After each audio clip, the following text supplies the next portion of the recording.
Hi guys, welcome back to our YouTube channel. Bumili na naman ako ng inyong gusto. Ayan. Unang material, lagare.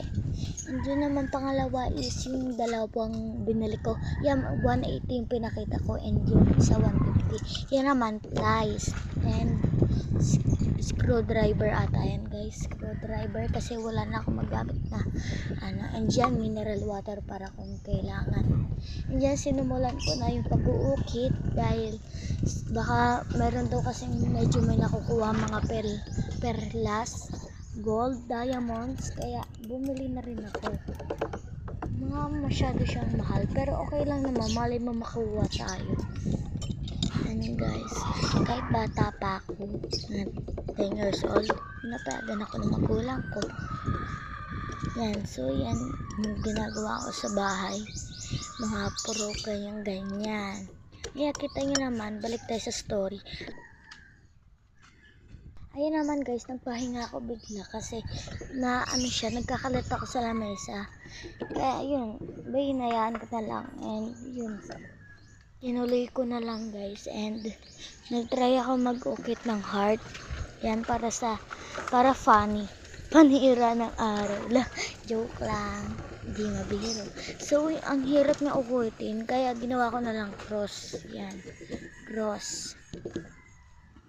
Tignan nyo naman guys. Sobrang hirap magganyan. Pag kayo bibili, ibababad nyo muna pala sa tubig. Yan. Sabi sa akin. Kasi hindi, nakalimutan ko eh. Kaya binayaan ko na lang. Ayan guys, nakita nyo naman may yellow na ako nakikita. Tapos nahati siya bigla. Tignan nyo yung laman. May yellow pa siya sa loob. Try kong ukitin and yan, inukit ko siya ng inukit. Mas lalo pa siyang naging yellow. And mas lalo siya naging yellow. And yan, kaya uukitin na naman natin para hindi mahirap. Tapos yung pagkaano ko guys, yung pagkahiwa ko, hindi na siya pwede, kaya yung malaki na lang kasi hirap ganun pa din yung isa, yung malaki kasi yung nandidiri ako, yak. Tignan nyo guys, may tumatapon na sobrang yellow, parang ewan. Tignan nyo guys, oh, diba?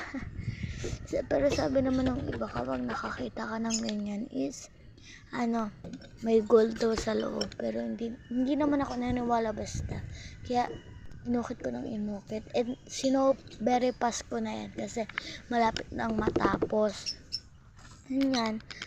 So guys, bago matapos, bye bye and don't forget to subscribe and like.